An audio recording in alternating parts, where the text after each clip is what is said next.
Abonnez-vous. Congo Esengo TV. Congo Esengo Nadelio. Bolingo Congo Esengo. Tosabone nango Congo Esengo. Tokota na YouTube. Tosabone na Congo Esengo. Congo Esengo Nadelio.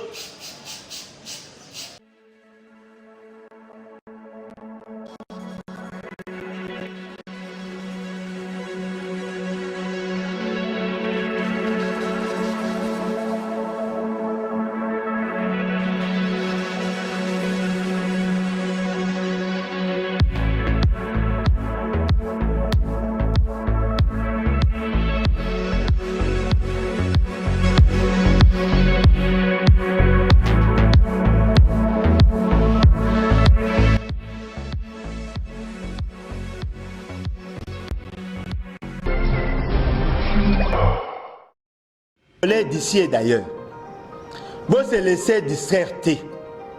Monsieur Félix Tshisekedi n'a pas assez de pouvoir pour résoudre la question à Congo. À la limite, accident, un parcours.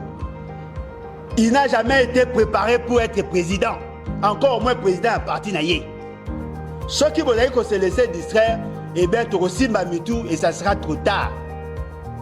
Ceux qui bino, vous allez supposer à comprendre les questions d'État. Vous avez comme une philosophie, attention, vous risquez d'être un jour victime de la turpitude. Nous voulons assez que tous les Congolais, partout où vous allez, vous avez un esprit à combat. Ce n'est pas moi qui le dis, c'est l'article 63.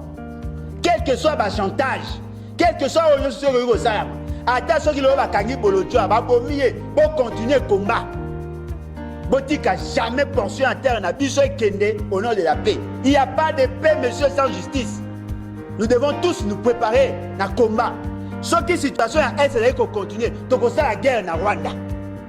Donc, on combat en Rwanda. Et là, on va l'équipe sauter. Donc, l'équipe a plus de 60 fois. Que ce soit en population, que ce soit en superficie. Comment un petit pays comme ça est à combattre Biso, qu'on dirige Biso? Nous nous disons non.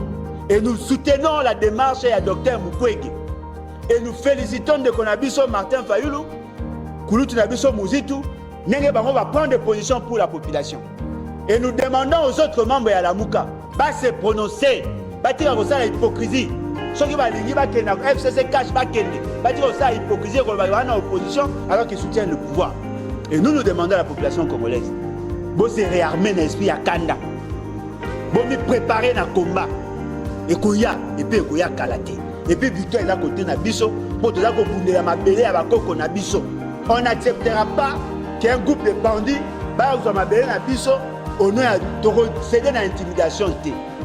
Et puis tu es ici na bao nyonso bazali ko prétendre que za baba nyamulengi. Ceux qui ont yebi que vous en associé vous m'abéler na biso tais-toi. Arrêtez de nous intimider. Tu ko banga intimidation tu autres défendre m'abéler na biso, c'est un droit sacré. Merci na invitation Nabino.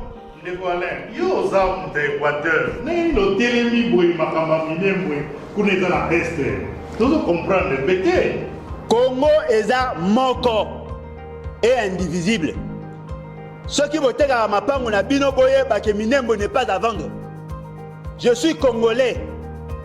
En tant que congolais, et puis singa doit à défendre le territoire. Pour ba boti na biso ba kufa pour l'indépendance, ba ebisa biso tozali moko. Nazali d'abord Mongo, c'est vrai. Mais ce qui est vrai, je suis surtout congolais. Et en tant que congolais, j'ai le devoir sacré de défendre ma terre. Il n'est pas dit que pour nous défendre Minembwe, il faut un originaire. Non. Na Katia Sud Kivu. Il y a des traîtres. Na Katia Sud Kivu. Pour un mes ennemis à Zakolobate. Pour un Chichambo à Zakolobate. Pour un Babarati va prendre des positions. Parce que ce sont des traîtres. Et nous nous disons, nous devons nous battre. Pour protéger Ango parce que c'est un droit sacré. Nous devons défendre Minembwe parce que tant que nous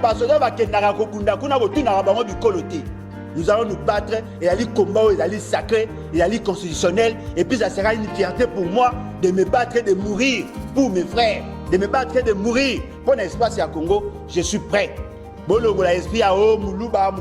Pas question. Nous sommes tous des Congolais. C'est ça l'essence du nationalisme. Nous sommes des nationalistes, et nous soutenons tous ceux qui soutiennent l'unité nationale. Voilà. Merci.